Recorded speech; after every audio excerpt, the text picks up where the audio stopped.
Sa isang maulan na gabi kung saan ang mga tao ay pauwi na mula sa trabaho para sa katapusan ng linggo, at ito rin ay ang gabi ng Valentine's Day, ipapakita na si Jennifer ay nagpapadala ng isang email sa kanyang ex-boyfriend na nagsasabi na nais niyang pumunta dito ngayong gabi upang ayusin ang kanilang relasyon at ibalik ito sa normal.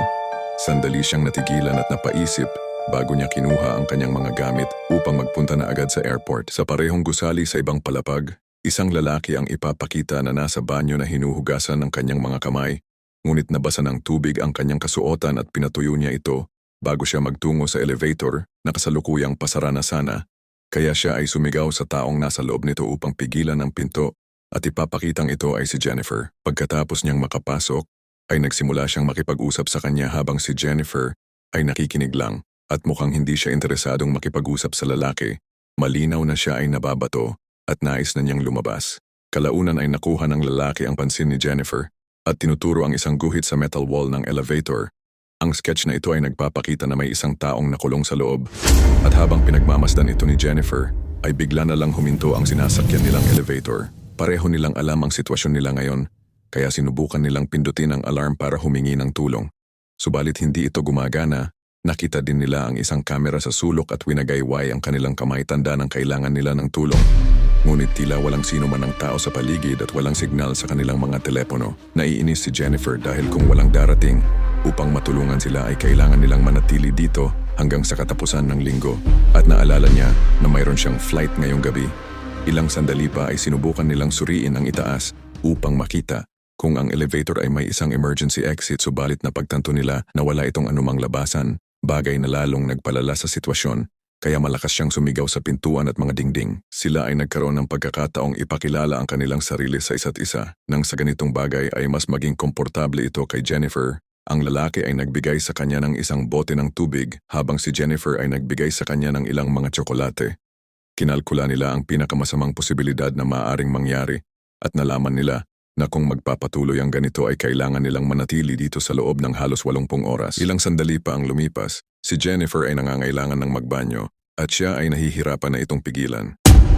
Dito sinabi sa kanya ng lalaki na kung nais niyang gawin ito ay walang problema sa kanya dahil pareho silang nasa parehong sitwasyon. Batid ni Jennifer na hindi ito magandang ideya pero binigay pa rin ng lalaki ang kanyang tumbler upang dito niya daw gawin ito. Sinabi ni Jennifer na tumalikod siya at takpan nito ang kanyang mga tenga. Ngayon ay maginhawa na ang kanyang pakiramdam. Nagtungo siya sa dingding ng elevator at sinimulan dagdagan ng nakaguhit dito. Mas lalo pa nilang kinilala ang isa't isa at pinag-usapan nila ang kanilang mga problema sa kanilang mga relasyon. Dito ay naisip ng lalaki na ngayon ang tamang oras para buksan ang isang bote ng wine na kanyang daladala. Matapos nilang uminom, sila ay naging mas open sa isa't isa. Wika ng lalaki na hindi siya naging matapat sa kanya sa una dahil sinabi niya na ngayon lamang niya nakita si Jennifer. Ngunit sa katunayan ay maraming beses na niya itong nakikita dito sa building at hindi niya sinabi ang bagay na ito kanina dahil naisip niya na baka hindi siya maging komportable. Si Jennifer ay naging masaya sa nalaman at siya ay nagpasalamat. Nilibang nila ang mga sarili sa pamamagitan ng pagguhit ng larawan ng bawat isa. Pagkatapos ay nagsimula sila ng isang laro kung saan pinag-uusapan nila ang kanilang sexual na buhay at nang matapos na sila magpalitan ng kwento, lumapit ang lalaki kay Jennifer na parang alam na rin niya ang susunod na mangyayari at parang nagugustuhan niya ang ganitong klaseng pakiramdam. Bago sila nagkatinginan pagkatapos, ay nangyari na naman ang pinagbabawal na palabas. Pagkatapos ng bakbakan ay sinabi niya kay Jennifer na siya ay biglang nagkaroon ng interest sa kanya at napaibig na siya agad, ngunit hindi sila pareho ni Jennifer nang naramdaman at sinabi nito na nais niyang ayusin ang kanyang relasyon sa kanyang ex-boyfriend sa sandaling makaalis siya rito. Subalit mukhang hindi ito matanggap ng lalaki at nagsimula na siyang ibunyag ang mga bagay na labis na ikinagulat ni Jennifer dahil sinabi niyang ang lahat ng ito ay kanyang plinano upang sila ay siguradong magkakilala habang ipinakita niya pa ang mga video na mayroon siya sa kanyang telepono at sinabi niya kay Jennifer na sinusundan niya ito araw-araw. Inihayag ng lalaki na siya ang guard dito sa gusali at sa kabila ng lahat ng ito ay nasa kanya lang ang susi kung saan kahit anumang oras niyang gustuhin ay madali niya lang itong magamit upang mapagana ang elevator. Tila dismayado siya kay Jennifer sa mga oras na ito kaya naisipan niya na lang na paganahin na ang elevator upang sila ay makaalis na, ngunit pagkatapos malaman ang lahat ng ito ni Jennifer, sinabi niyang sa oras ng sila ay makalabas ay ibubunyag niya ang lahat sa mga pulis. Kaya nagbago ang kanyang isip at muling in-off ang elevator. Si Jennifer ay nakipaglaban upang makuha ang susi, At habang sila ay nagtatalo, ay hindi sadyang nasira ni Jennifer ang susian, ngunit sa huli ay nagawa niyang pabagsakin ang lalaki hanggang tuluyan na itong nawalan ng malay. Lumapit siya upang tingnan ito ngunit biglang bumangon ang lalaki at nagawa niyang mapatumba din si Jennifer. Ilang sandali din siyang nawala ng malay bago siya magising. At sinasabi ng lalaki sa kanya na pwede pa nilang maayos ang lahat kung papayag lang siyang makipagrelasyon sa kanya. Siya ay tumanggi sa pangalawang pagkakataon. Kaya mas lalong nagalit ang lalaki at sinuntok niya ang mga dingding. Habang sinasabi na nais niya lang naman na makasama si Jennifer, kinuha niya ang dala nitong regalo na para sana sa ex ni Jennifer pero isinuot niya ito at mukhang nawala na siya sa kanyang sariling katinuan. Pagkatapos ay pinilit niyang ipabukas kay Jennifer ang pangalawang kahon na naglalaman ng pamputol ng tabako at isang lighter habang patuloy siyang kumikilos ng mga kakaibang bagay kung saan humihingi siya ng paumanhin kay Jennifer sa paglalagay sa kanya sa ganitong sitwasyon at ang lahat daw ng ito ay dahil sa kanyang mga hangal na ideya. At nang napatingin siya dito sa screen ng elevator, ay ipinangako niya kay Jennifer na dadalhin daw niya ito doon sa oras nang sila ay makaalis dito.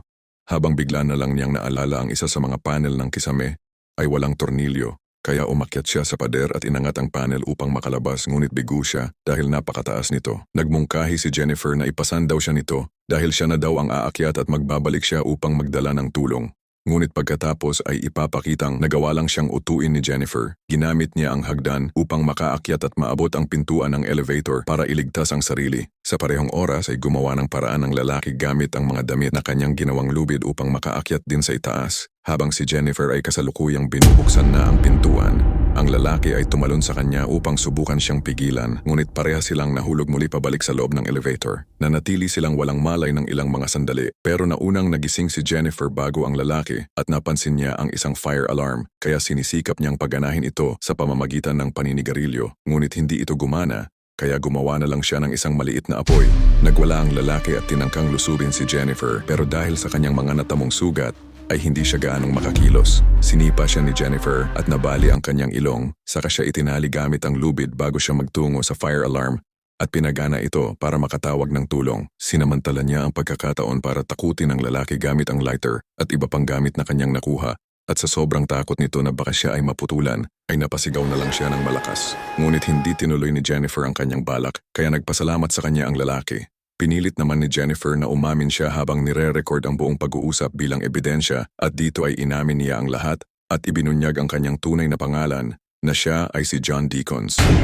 Sa kasunod na eksena ay dumating ang lalaki na si Eddie, ang isa pang gwardya dito sa gusali at kasama niya ngayon ang kanyang girlfriend dahil gusto niyang ipakita rito ang magandang tanawin mula sa rooftop kaya iniwan niya muna ito sa lobby saglit upang hanapin si John. Mula sa security desk ay napansin niya agad sa monitor ang isang lalaki at babae sa loob ng elevator habang narinig pa niya ang sigaw ni Jennifer na humihingi ng tulong. Dali-daling nagtungo si Eddie sa kanilang kinaroroonan at sinubukang buksan ang pinto gamit ang isang bakal, ngunit kailangan niya ng isa pang tool para tuluyan itong mabuksan. Kaya siya ay umalis muna upang kunin ito. Habang wala si Eddie ay nagawang makawala ni John sa pagkakatali at hinila si Jennifer pabalik sa loob at pinigilan niya itong sumigaw. Pagbalik ni Eddie ay sinubukan niyang sumuot sa elevator pero biglang ibinagsak ni John ang itaas na bahagi ng pinto sa kanya na nagsanhi upang agad siyang bawian ng buhay. Nagawa niya din na mapatulog si Jennifer. Dinala niya ito sa parking lot, isinilid sa likod ng sasakyan bago siya maglinis ng sarili at bumalik si John sa lobby para burahin ang lahat ng mga record sa CCTV ng elevator sa computer. Samantala ay naistorbo naman siya ng girlfriend ni Eddie dahil hinahanap nito ang kanyang nobyo. Pagsisinungaling ni John na umalis na raw si Eddie ngunit pagtalikod nito ay mabilis niyang inatake ang babae. Nagmaneho si John patungo sa isang tambakan ng basura at binuhusan niya ito ng gasolina. Lumapit siya kay Jennifer para tingnan kung buhay pa ito. Subalit sa kanyang pagtalikod ay biglang nagising si Jennifer at hinampas ang sugatan niyang ilong gamit ang lata ng gasolina. Agad siyang sumakay sa kotse at sinubukang tumakas. Habang nagmamaneho ay napansin niya ang sigarilyong iniwan ni John sa loob ng sasakyan na nagpabalik ng kanyang galit. Kaya nagpasya siyang imaneho ang kotse ng patras pabalik kay John. At sa bilis ng pangyayari ay tumilapon ito sa basurahan hanggang tuluyan na siyang hindi makagalaw. Sa huling sandali ay sinindihan ni Jennifer ang sigarilyo at itinapon ito sa basurahan. Kaya hanggang dito na lang mga pit nagtatapos ang lahat. Maraming salamat po at palagi po kayong mag-iingat.